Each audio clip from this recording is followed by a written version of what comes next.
لله نحمده ونستعينه ونستغفره ونؤمن به ونتوكل عليه ونعوذ بالله من شرور أنفسنا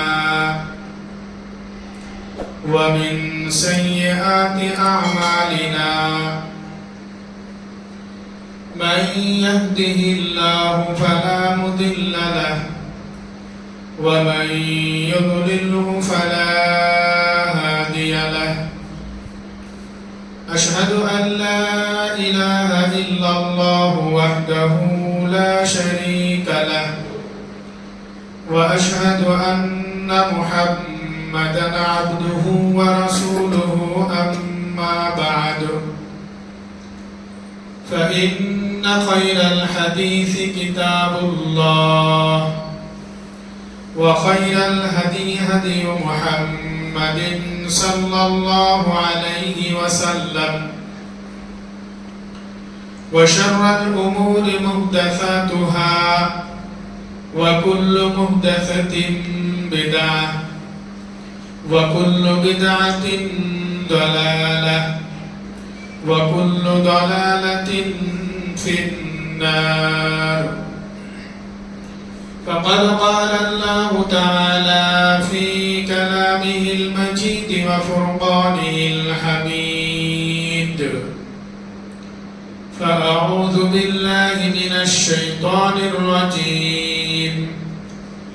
بسم الله الرحمن الرحيم يا أيها الذين آمنوا اتقوا الله حق تقاته ولا تموتن إلا وأنتم مسلمون بسم الله الرحمن الرحيم يا أيها الناس اتقوا ربكم الذي خلقكم من نفس واحدة وخلق منها زوجها وبث منهما رجالا كثيرا ونساء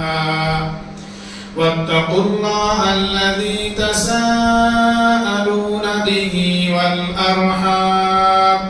إن الله كان عليكم رقيبا يا أيها الذين آمنوا اتقوا الله وقولوا قولا سديدا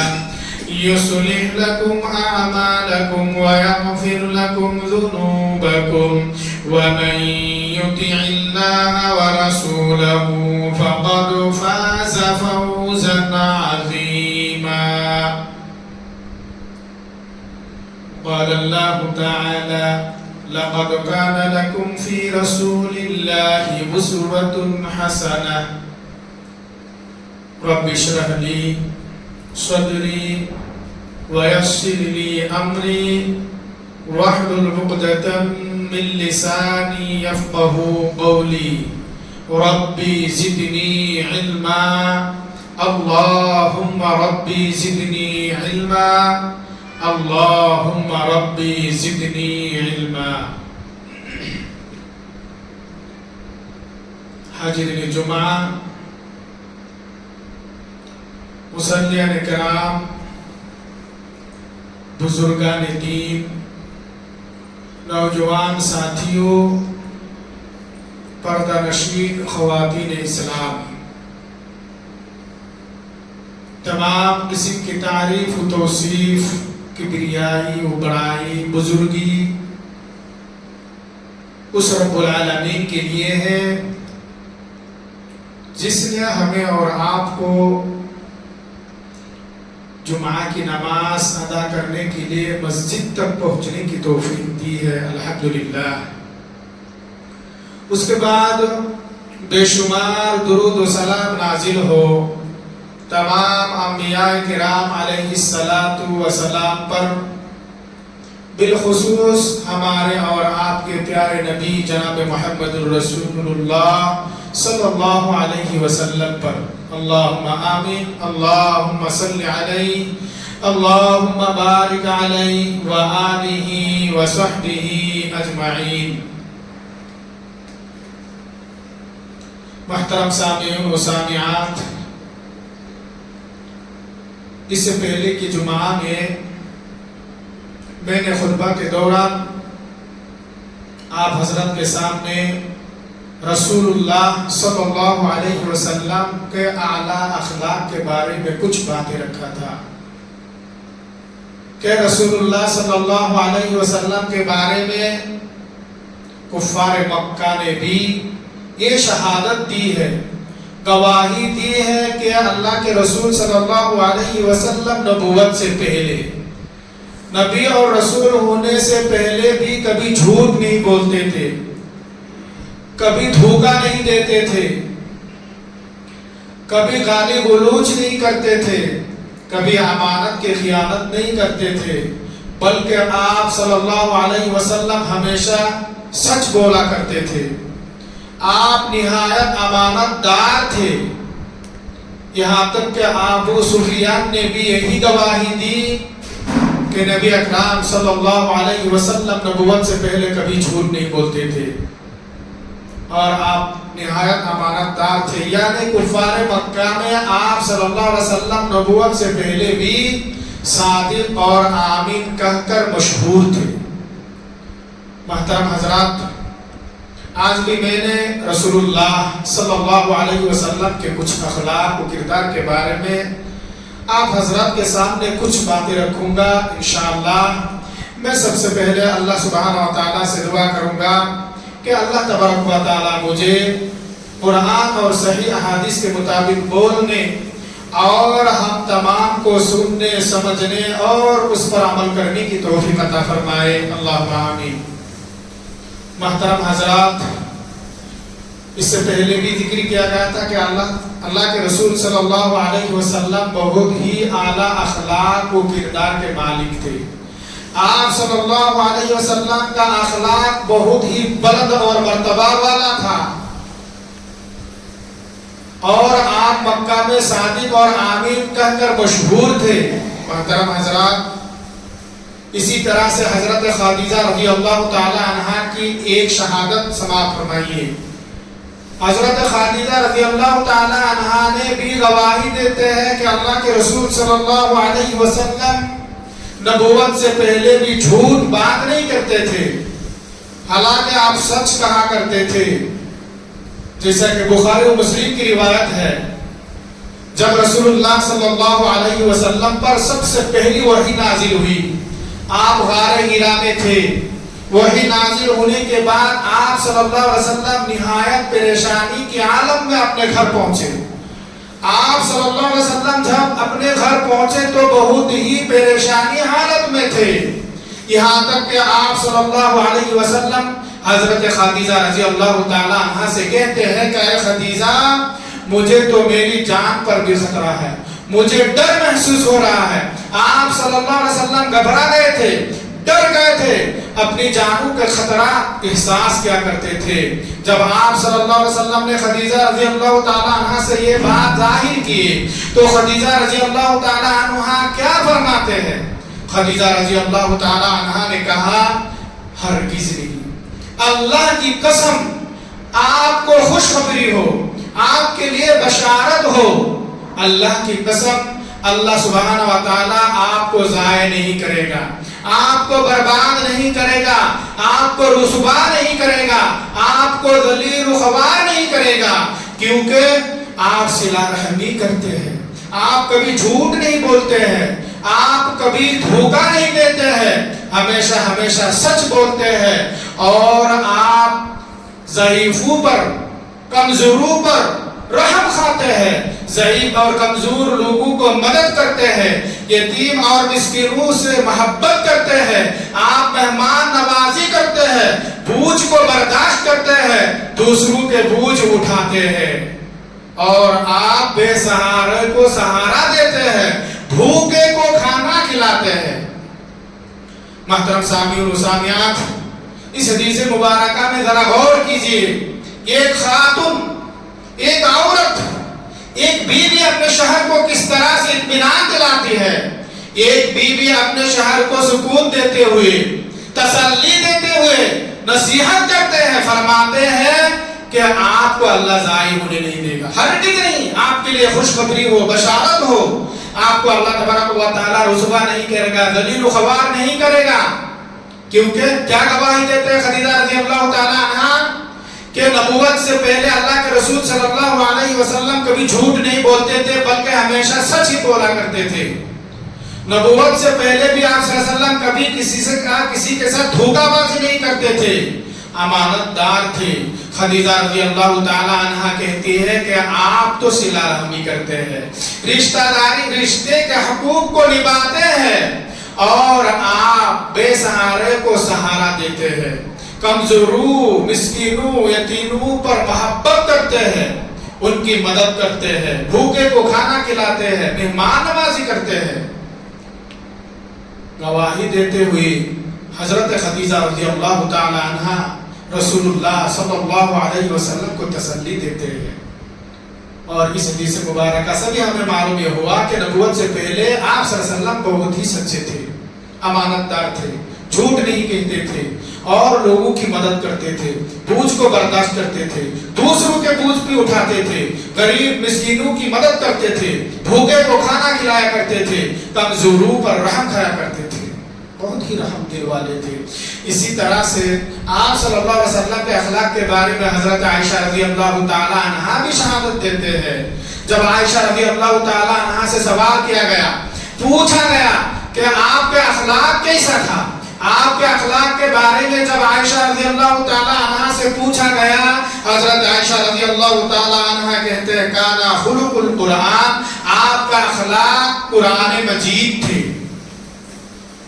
یعنی آپ صلی اللہ علیہ وسلم قرآن مجید کی زندہ تصویر تھے، کیونکہ رسول اللہ صلی اللہ علیہ وسلم ہمیشہ وحی الہی کی اتباع کیا کرتے تھے، اور جو شخص وحی الہی کی اتباع کرتا ہے ان کے اخلاق وحی الہی ہوا کرتے ہیں، یعنی اللہ کے رسول صلی اللہ علیہ وسلم ہمیشہ وحی کی اتباع کیا کرتے تھے، قرآن مجید کے مطابق اپنی زندگی گزارا کرتے تھے۔ اللہ تبارک و تعالی آپ صلی اللہ علیہ وسلم کو جس کاموں کا حکم دیا کرتا آپ اسی کو مکمل طور پر عمل کرتے، اس لیے آپ قرآن مجید کی زندہ تصویر تھے۔ محترم سامعین و سامعات، اسی طرح سے آپ صلی اللہ علیہ وسلم کے بارے میں عبداللہ بن سلام رضی اللہ تعالی عنہ کی ایک گواہی، ایک شہادت سماعت فرمائیے۔ دیکھیے رسول اللہ صلی اللہ علیہ وسلم کے اعلیٰ اخلاق و کردار کو دیکھ کر کے، آپ صلی اللہ علیہ وسلم کے نرمی باتیں، آپ صلی اللہ علیہ وسلم کے مبارک چہرہ کو دیکھ کر کے بڑے بڑے دشمنان اسلام قبول کر لیے تھے، جیسا کہ حضرت عبداللہ ابن سلام رضی اللہ تعالیٰ عنہ گواہی دیتے ہیں، کہتے ہیں کہ جب محمد رسول اللہ صلی اللہ علیہ وسلم مکہ سے مدینہ تشریف لے آئے، آپ صلی اللہ علیہ وسلم جب مکہ المکرمہ سے ہجرت کرتے ہوئے مدینہ چلے گئے، جب آپ مدینہ تشریف لے آئے تو لوگ جو ہے بہت تیزی کے ساتھ آگے چل رہے تھے، بہت تیزی کے ساتھ بھاگ رہے تھے آپ صلی اللہ علیہ وسلم کی استقبال کے لیے، اور چاروں طرف سے یہ آواز آیا کرتے کہ محمد رسول اللہ صلی اللہ علیہ وسلم تشریف لے گئے، محمد رسول اللہ صلی اللہ علیہ وسلم تشریف لے آئے۔ چنانچہ میں نے بھی محمد صلی اللہ علیہ وسلم کو دیکھنے کے لیے لوگوں کے ساتھ چل پڑے، اور جب میں نے وہاں پہنچے اور میں رسول اللہ صلی اللہ علیہ وسلم کے مبارک چہرہ کو دیکھا تو مجھے پکا اور سچا یقین ہو گیا تھا، میں جان لیا تھا کہ یہ کسی جھوٹے انسان کا چہرہ نہیں ہو سکتا۔ محترم سامعین و سامعات، ذرا غور کیجئے، حضرت عبداللہ بن سلام رضی اللہ تعالی عنہ تب اسلام قبول نہیں کیے تھے، وہ ایک یہودی تھے اور یہودی کے بہت بڑے عالم تھے۔ جب انہوں نے رسول اللہ صلی اللہ علیہ وسلم کو دیکھا تو کیا فرماتے ہیں کہ میں نے دیکھتے ہی مجھے پکا اور سچا یقین ہو گیا کہ یہ کسی جھوٹے انسان کا چہرہ نہیں ہو سکتا۔ اس کے بعد آپ رضی اللہ تعالیٰ عنہ کہتے ہیں کہ میں نے سب سے پہلے رسول اللہ صلی اللہ علیہ وسلم سے جن کلمات کو سنا آپ صلی اللہ علیہ وسلم نے سب سے پہلے جو باتیں کہی وہ یہ ہے، یا ایھا الناس افشوا السلام واطعموا الطعام وصلوا الارحام وصلوا باللیل والناس نیام تدخلوا الجنت بسلام۔ آپ صلی اللہ علیہ وسلم نے لوگوں سے مخاطب ہو کر سب سے پہلے یہ کہتے ہیں کہ اے لوگوں، سلام کو عام کرو، سلام کو پھیلاؤ اور کھانا کھلایا کرو، صلہ رحمی کیا کرو، اور رات کو اس وقت اٹھ کر نماز پڑھو جب لوگ سوئے ہوئے ہو، تو سلامتی کے ساتھ جنت میں داخل ہو جاؤ گے۔ محترم سامعین و سامعات، اللہ کے نبی صلی اللہ علیہ وسلم مدینہ المنورہ میں پہنچ کر سب سے پہلے لوگوں سے مخاطب ہو کر جو بات آپ صلی اللہ علیہ وسلم نے کہے تھے، جس بات کی نصیحت کیے تھے، وہ یہ تھا کہ اے لوگو، تم سلام کو عام کرو، سلام کو پھیلاؤ۔ کتنی بہترین بات ہے، بہت ہی اچھی بات ہے سلام پھیلانا، ایک دوسرے کو کثرت کے ساتھ سلام کرنا۔ السلام علیکم ورحمۃ اللہ وبرکاتہ، آپ پر اللہ تبارک و تعالیٰ کی طرف سے سلامتی ہو، رحمت نازل ہو، برکت ہو۔ جب آپ وعلیکم السلام کہیں گے، آپ بھی انہیں یہی دعا دیتے ہیں، آپ پر بھی اللہ تبارک و تعالیٰ کی طرف سے سلامتی، شانتی نازل ہو اور رحمت نازل ہو، برکت نازل ہو۔ کتنی بہترین باتیں ہیں جب ایک مسلمان دوسرے مسلمان سے ملتے ہیں، جب ایک مسلمان دوسرے مسلمان سے ملاقات کریں گے تو سب سے پہلی بات یہی ہے، کلام کرنے سے پہلے یہی بات کہنا حق ہے، کہنا چاہیے، اس کے بعد کلام کرنا چاہیے۔ تو عبداللہ بن سلام رضی اللہ تعالیٰ عنہ سوچتے ہیں کتنی بہترین باتیں ہیں، آپ صلی اللہ علیہ وسلم فرماتے ہیں، اس کے بعد کہتے ہیں تم کو کھانا کھلایا کرو، لوگوں کو کھانا کھلاؤ، بھوکے کو کھانا کھلاؤ، یتیموں کو، مسکینوں کو کھانا کھلاؤ، صلہ رحمی کیا کرو، رشتہ داروں کے حقوق کو ادا کیا کرو، اور رات کو اس وقت اٹھ کر نماز پڑھو جب تمام لوگ سوئے رہتے ہیں۔ میرے بھائی اور دوستوں، میری ماں اور بہنوں، رات کو جب آپ تہجد کے وقت اٹھیں گے، اس وقت جب آپ جاگ کر کے اللہ تبارک و تعالیٰ کے دربار میں سجدہ کریں گے، اس وقت ساری دنیا سوئے رہتے ہیں، صرف اور صرف آپ اکیلے اپنے رب سے، پروردگار سے، اللہ تبارک و تعالیٰ سے باتیں کر رہے ہیں۔ اس وقت اگر آپ اخلاص کے ساتھ اللہ تبارک و تعالیٰ کو پکار سکتے ہیں، اللہ کے سامنے گڑگڑا سکتے ہیں، اللہ سے سوال کر سکتے ہیں، مانگ سکتے ہیں، تو ضرور اللہ تبارک و تعالیٰ آپ کو عطا کرے گا، کیونکہ اس وقت آپ کے نزدیک کوئی نہیں ہے، صرف آپ اور آپ کا رب۔ اللہ کے رسول صلی اللہ علیہ وسلم فرماتے ہیں کہ اگر تم ایسا کرو گے تو سلامتی کے ساتھ، بآسانی کے ساتھ اللہ کے جنت میں داخل ہو جاؤ گے۔ محترم سامعین و سامعات، حضرت عبداللہ ابن سلام رضی اللہ تعالیٰ عنہ اسلام قبول کر لیتے ہیں۔ کیسے کرتے ہیں؟ دیکھیے، ایک جانکار آدمی، ایک علم والے آدمی جو یہودیوں کے عالم تھے، آپ صلی اللہ علیہ وسلم کے چہرے کو دیکھتے ہی کہتے ہیں کہ مجھے پکا یقین ہو گیا یہ کسی جھوٹے انسان کے چہرہ نہیں، کسی جھوٹے شخص کا چہرہ نہیں ہو سکتا ہے، بلکہ آپ صلی اللہ علیہ وسلم سچ اللہ کے رسول ہے۔ محترم سامعین و سامعات، اور ایک روایت سماعت فرمائیے، رسول اللہ صلی اللہ علیہ وسلم کے چہرے کو دیکھ کر کے، آپ صلی اللہ علیہ وسلم کی زبان سے بات سن کر کے ایک شخص اسلام قبول کیے تھے، ان کو معلوم ہو گیا تھا کہ سچے رسول ہے۔ زماد نام کے ایک شخص تھے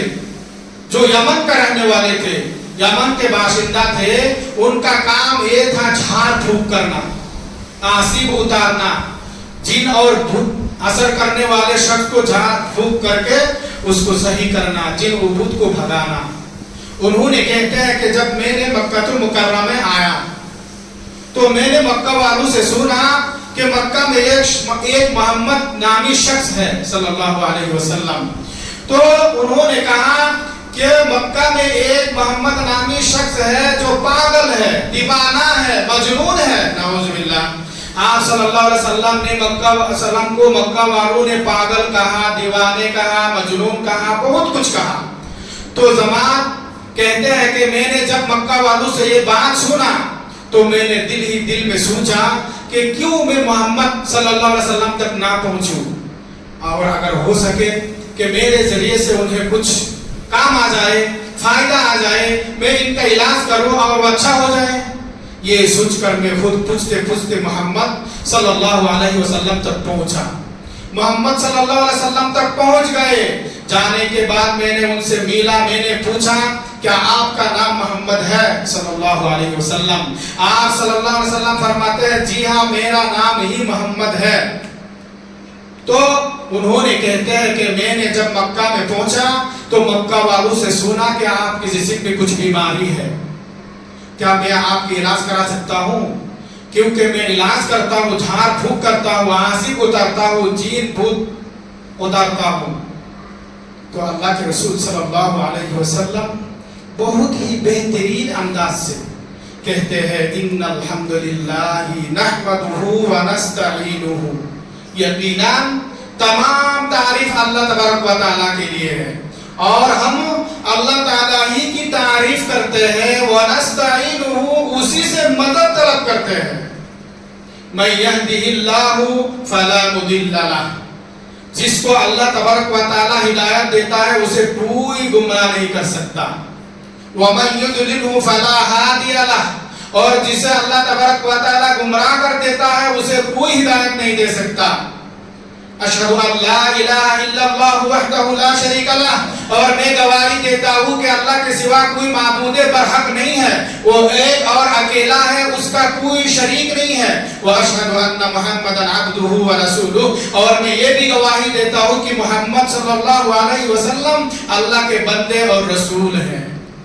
محترم سامعین و سامعات, جب وہ شخص جھاڑ پھونک کرنے والے شخص محمد رسول اللہ صلی اللہ علیہ وسلم تک پہنچتے ہیں اور یہ بات کہتے ہیں علاج کرنے کی, تو آپ صلی اللہ علیہ وسلم کیا کہتے ہیں کہ بے شک تمام تعریف اللہ ہی کے لیے ہے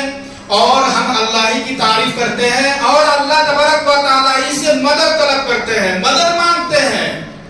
اور میں گواہی دے اور اللہ تعالیٰ جسے ہدایت دیتا ہے اسے کوئی گمراہ نہیں کر سکتا, جسے گمراہ کر دیتا ہے اسے کوئی ہدایت نہیں دے سکتا. اور میں گواہی دیتا ہوں, شہادت دیتا ہوں کہ اللہ کے سوا کوئی معبود برحق نہیں ہے اور وہ ایک اور اکیلا ہے, اس کا کوئی شریک نہیں ہے, وہ لا شریک ہے اور محمد صلی اللہ علیہ وسلم اس کے بندے اور رسول ہیں. یہ کلمات سن کر کے وہ ضماد نامی شخص تعجب ہو جاتے ہیں, دل ہی دل میں سوچ لیتے ہیں تو یہ تو کسی پاگل انسان کی کلمہ نہیں ہے, کسی پاگل اور دیوانے مجنون شخص اتنی بہترین باتیں نہیں کہہ سکتے ہیں. ایسی کلمات کسی پاگل شخص کی زبان سے نہیں نکال سکتے ہیں اور چہرے سے بھی معلوم ہوتا ہے کہ پاگل نہیں ہے. جماعت کہتے ہیں کہ اے محمد صلی اللہ علیہ وسلم آپ نے جو کلمات کہی ہے, جو کلمات آپ کی زبان سے نکلی ہے, آپ دوبارہ اس کلمات کو دہرائیے, مجھے سنائیے. چنانچہ اللہ کے رسول صلی اللہ علیہ وسلم وہی کلمات دوبارہ دہراتے ہیں. وہ جماعت نامی شخص پھر کہتے ہیں کہ اے محمد صلی اللہ علیہ وسلم آپ تیسرے مرتبہ اس کلمات کو دہرائیے, میں پھر سن لیتا ہوں. یہاں تک کہ اللہ کے نبی صلی اللہ علیہ وسلم ان کلمات کو تیسرے مرتبہ دہراتے ہیں. دہرانے کے بعد جماعت نامی شخص کہتے ہیں کہ اے محمد صلی اللہ علیہ وسلم میں نے بہت بڑے بڑے آدمی کی باتیں سن چکا ہوں, بڑے بڑے پنڈتوں کی باتیں سن چکا ہوں, بڑے بڑے کاہنوں کی باتیں سن چکا ہوں, بڑے بڑے جادوگروں سے بات سن چکا ہوں اور بڑے سے بڑے لوگوں کی بات میں سنا ہوں, شاعریوں کی بات میں سنا ہوں, لیکن آپ کی منہ سے, آپ کی زبان سے جو کلمات لکھی ہے, یہ ایسی کلمات اتنی بہترین باتیں میں نے کہیں نہیں سنا, اتنی اچھی باتیں جو فصاحت و بلاغت سے بھرپور ہے کسی کی زبان سے نہیں سنا. اے محمد صلی اللہ علیہ وسلم آپ اپنا ہاتھ بڑھائیے, میں آپ کے ہاتھ پر ہاتھ رکھ کر اسلام قبول کرتا ہوں. ذرا غور کیجئے اس واقعہ میں ہمیں اور آپ کو کیا سبق حاصل ہوتی ہے. یہ وہ بھی ایک پڑھے لکھے شخص تھے جو لوگوں کے علاج کیا کرتے تھے اور جب انہوں نے سنا کہ محمد نامی ایک شخص مکہ میں ہے جو پاگل ہے, دیوانے ہیں, مجنون ہے اور وہ شخص خود سے ان کے علاج کرنے کے لیے آتے ہیں, جب ان کی زبان سے یہ بہترین کلمات سنتے ہیں تو وہ شخص کی گواہی دیتے ہیں کہ یہ شخص پاگل نہیں ہو سکتا اور جو کلمات میں نے ان کی زبان سے سنا ایسی کلمات کسی اور سے کبھی نہیں سنا. جس طرح سے عبداللہ بن سلام رضی اللہ تعالیٰ عنہ آپ کے چہرے کو دیکھ کر گواہی دیے کہ یہ جھوٹے شخص نہیں ہو سکتے ہیں، اسی طرح سے جماعت نامی شخص بھی کہتے ہیں یہ جھوٹے شخص کی چہرہ نہیں، پاگل انسان کے چہرہ ایسا نہیں ہو سکتا ہے۔ اور وہ آدمی اللہ کے رسول صلی اللہ علیہ وسلم کی زبان سے بات سن کر کے فوراً اسلام قبول کر لیے۔ اسی طرح سے خطبہ کا وقت ختم ہونے جا رہا، میں اور ایک واقعہ سنا کر خطبہ ختم کروں گا۔ اللہ کے رسول صلی اللہ علیہ وسلم نے کچھ صحابہ کو یمامہ کی طرف جنگ کے لیے بھیجے،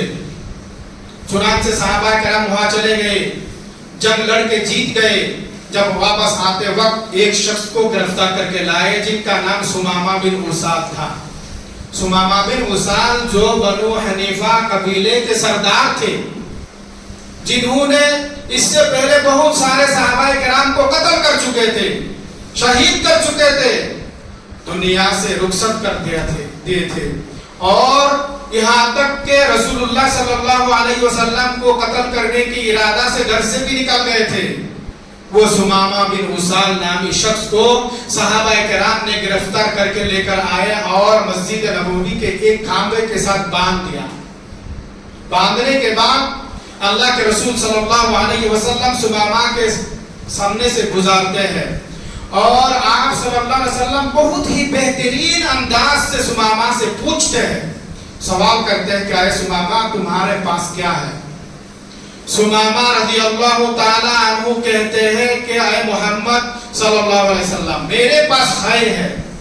میرے پاس خیر و بلائی ہے، میں نے آپ سے یہ کہنا چاہتا ہوں اگر آپ مجھے معاف کر دیں، آپ بڑے انسان ہیں، معزز ہیں، آپ قدردان والے ہیں، اور میں بھی ایک بڑا انسان ہوں، قدردان والا ہوں، میں بنو حنیفہ کے سردار ہوں، اگر آپ مجھے معاف کر دیا تو آپ نے ایک قدردان انسان ہو کر کے ایک قدردان کی قدر کی ہے، آپ مجھے معاف کر سکتے ہیں۔ اور اگر آپ نے چاہا کہ خون کے بدلہ خون، کیونکہ میں نے اس سے پہلے آپ کے بہت سارے اصحاب کو خون کیا، قتل کر دیا، اگر آپ قتل کے بدلہ قتل کرنا چاہتے ہیں تو میں منظور ہوں، آپ قتل کر سکتے ہیں، خون کے بدلہ خون کر سکتے ہیں اے نبی صلی اللہ علیہ وسلم۔ اور اگر آپ اس کے بدلے میں پیسہ رقم مانگتے ہیں تو کتنا مانگنا ہے آپ مانگ لیجئے، میں دینے کے لیے تیار ہوں۔ سمامہ بن اسال اپنی غلطی کے بنا پر 3 شرائط رکھتے ہیں، اللہ کے رسول صلی اللہ علیہ وسلم کے سامنے 3 رائے پیش کرتے ہیں کہ اللہ کے رسول صلی اللہ علیہ وسلم یہ تینوں میں سے جو بھی آپ کریں میں منظور ہوں۔ اللہ کے رسول صلی اللہ علیہ وسلم خاموشی کے ساتھ چلے جاتے ہیں، انہیں اسی طرح حالت میں چھوڑ دیتے ہیں، یہاں تک کہ دوبارہ گزارتے ہیں۔ آپ صلی اللہ علیہ وسلم بہت ہی نرمی سے بہترین انداز سے سمامہ سے وہی سوال کرتے ہیں جو سوال آپ نے پہلے کیے تھے، سمامہ بھی وہی جواب دیتے ہیں جو جواب آپ نے پہلے دیے تھے۔ اس کے بعد اللہ کے رسول صلی اللہ علیہ وسلم پھر چلے جاتے ہیں، پھر تیسرے مرتبہ آپ صلی اللہ علیہ وسلم سمامہ کے پاس آتے ہیں، وہی سوال کرتے ہیں اور سمامہ وہی جواب دیتے ہیں۔ اللہ کے رسول صلی اللہ علیہ وسلم صحابہ کرام کو حکم دیتے ہیں کہ اے صحابہ سمامہ کو آزاد کر دو، چھوڑ دو۔ اللہ کے رسول صلی اللہ علیہ وسلم نہایت معاف کرنے والے تھے، درگزار فرمانے والے تھے، بے حساب صحابہ کرام کو قتل کر چکے تھے، اللہ کے نبی صلی اللہ علیہ وسلم کو قتل کرنے کے لیے نکل گئے تھے، وہی شخص آپ صلی اللہ علیہ وسلم کے سامنے باندھا ہوا ہے اور آپ صلی اللہ علیہ وسلم اس شخص کو معاف کر دیتے ہیں۔ وہ شخص خود اختیاری دیتے ہیں آپ صلی اللہ علیہ وسلم کو، آپ 3 شرائط میں سے جو بھی کریں میں منظور ہوں، کیونکہ میں گناہگار ہوں، میں خطاکار ہوں، میں نے غلطی کی ہے، میں نے آپ کے اصحاب کو خون کیا ہے، آپ اگر خون کے بدلہ خون کرنا چاہیں تو کر سکتے ہیں، اس کے بدلہ پیسہ چاہتے ہو تو آپ کو میں دینے کے لیے تیار ہوں، اس کے بدلے میں اگر آپ معاف کر دیتے ہیں تو اس میں بھی میں خوش ہوں۔ اللہ کے رسول صلی اللہ علیہ وسلم بہت ہی مہربان تھے، معاف کرنے والے تھے، رحم کھانے والے تھے، اتنا بڑا دشمن آپ کے سامنے ہاتھ میں باندھا ہوا ہے، آپ صلی اللہ علیہ وسلم معاف فرماتے ہیں، کہتے ہیں کہ اے صحابہ اسے چھوڑ دو۔ حضرت صحابہ کرام آپ صلی اللہ علیہ وسلم کی باتوں کو مانتے ہوئے سمامہ بن اسال کو چھوڑ دیتے ہیں، یہاں تک کہ سمامہ وہاں سے نکل کر مدینے کے قریب ایک کھجور کے باغان تک چلے جاتے ہیں، اور دل ہی دل میں سوچتا ہے کیا شخص ہے، محمد رسول اللہ صلی اللہ علیہ وسلم، اس سے اچھے شخص دنیا میں ہو ہی نہیں سکتا، ان سے بہتر شخص اس دنیا میں ہو ہی نہیں سکتا۔ میں ایک دشمن ہوں، میں قاتل ہوں، پھر بھی مجھے معاف کر دیا، اپنے آپ کو روک نہیں پایا۔ سمامہ نے اپنے آپ کو روک نہیں پایا، کھجور کے باغیچہ میں چلے گئے، وہاں ایک کنواں موجود تھا، اس میں سے پانی حاصل کیا اور غسل کیا۔ نہانے کے بعد سمامہ بن اسل دوبارہ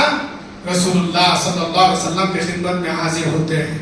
اور آپ صلی اللہ علیہ وسلم کے ہاتھ میں ہاتھ رکھ کر کے مسلمان ہوتے ہیں، اسلام قبول کرتے ہیں۔ اسلام قبول کرنے کے بعد سمامہ بن اسل کہتے ہیں کہ اے محمد صلی اللہ علیہ وسلم، اس سے پہلے اس روئے زمین پر اگر میرے نزدیک سب سے زیادہ مبغوض چہرہ تھا، آپ کا چہرہ تھا۔ ایک دوسری روایت میں ہے کہ اگر دنیا میں سب سے مبغوض نام تھا تو محمد نام تھا، یعنی اس روئے زمین پر اس سے پہلے میرے نزدیک سب سے زیادہ ناپسندیدہ، سب سے زیادہ گندا چہرہ، سب سے زیادہ ناپسندیدہ نام اگر تھا تو محمد نام تھا، آپ کا چہرہ تھا۔ اللہ کی قسم، آپ سے روئے زمین پر اگر میرے نزدیک سب سے زیادہ پسندیدہ چہرہ ہے، سب سے زیادہ محبوب چہرہ ہے تو آپ کا چہرہ ہے۔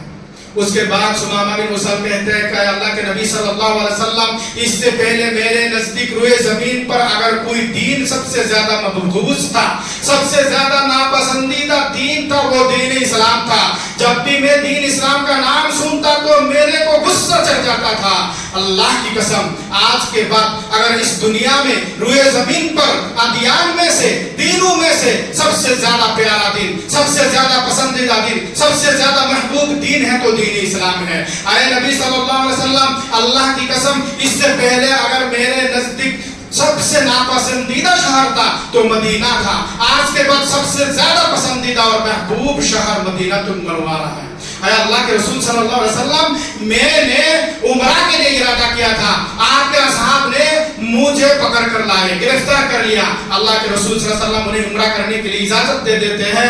یہاں تک کہ وہ مکہ چلے آتے ہیں، قریش سے ملتے ہیں۔ قریش کے لوگوں نے پہلے ہی سنا تھا کہ سمامہ بن اسل اسلام قبول کر لیا، کہتے کہ اے سمامہ، ہم نے سن چکا ہے تم بددین ہو گئے ہو، بے دین ہو گئے ہو، اپنے باپ دادا کا دین چھوڑ کر محمد صلی اللہ علیہ وسلم کے نیا دین قبول کر لیے ہو۔ انہوں نے کہتے ہیں خبردار، میں نے محمد صلی اللہ علیہ وسلم سے مل کر ان کے ہاتھ پر ہاتھ رکھ کر کے دنیا میں سچے جو دین ہے اسلام میں نے قبول کر لیا، اور اگر تم لوگ ایسا کہو گے تو خبردار یا ماما سے ایک گیہوں کا دانہ بھی مکہ تک نہیں آنے دوں گا، کیونکہ میں وہاں کا سردار ہوں۔ اگر تم ایسا کہو گے تو تمہارے لیے تمام غلہ بند کر دوں گا جب تک رسول اللہ صلی اللہ علیہ وسلم اجازت نہ دے، کیونکہ مکہ والوں کے لیے امامہ جو شہر ہے وہ کھیتی باڑی کے لائق تھے، وہاں کھیتی باڑی ہوا کرتے، وہاں سے غلہ آیا کرتے تھے مکہ میں۔ چنانچہ سمامہ بن اسل اپنے وطن پہنچ کر پورے کے پورے غلہ بند کر دیا، ایک بھی دانہ مکہ میں نہیں بھیجتا۔ کتنا ریکویسٹ کر رہا ہے مکہ والے، درخواست کر رہا ہے، لیکن ان کا کہنا یہ ہے جب تک محمد رسول اللہ صلی اللہ علیہ وسلم اجازت نہ دے سمامہ ایک بھی دانہ مکہ میں بھیجنے نہیں دے گا۔ یہاں تک کہ مکہ والوں نے رسول اللہ صلی اللہ علیہ وسلم تک درخواست لکھ کے بھیجے، چٹھی لے کے بھیجے، خط بھیج کے بھیجا، اللہ کے رسول صلی اللہ علیہ وسلم آپ سمامہ کو اجازت دے دیجئے۔ اللہ کے رسول صلی اللہ علیہ وسلم اتنا مہربان اور معاف کرنے والا ہے، مکہ والوں نے آپ کو اتنا دکھ دیا، ستایا، کیا کیا کہا، مکہ سے بھگا کر مدینہ تک پہنچائے، یہاں تک کہ آپ ان کو برداشت نہ کرتے ہوئے مکہ سے ہجرت کر کے مدینہ چلے گئے۔ پھر بھی آپ صلی اللہ علیہ وسلم نے سمامہ تک خط میں کہتے ہیں اے سمامہ، محمد کی اجازت ہے تم دانہ بھیجو، غلہ بھیجو۔ اس کے بعد سمامہ مکہ میں غلہ بھیجتے ہیں۔ محترم سامعین و سامعات، اس واقعہ سے ہمیں اور آپ کو کیا معلوم ہوا؟ اتنا بڑا دشمن، اسلام کے دشمن، اللہ کے دشمن، رسول کے دشمن، بہت سارے صحابہ کو قتل کر کے جو بیٹھے ہیں ان کو سامنے پا کر بھی رسول اللہ صلی اللہ علیہ وسلم معاف فرماتے ہیں، اور آپ صلی اللہ علیہ وسلم کے اخلاق کو دیکھ کر، آپ صلی اللہ علیہ وسلم کی بہترین باتیں سن کر اپنے آپ کو روک نہیں پایا بلکہ اسلام قبول کر لیا۔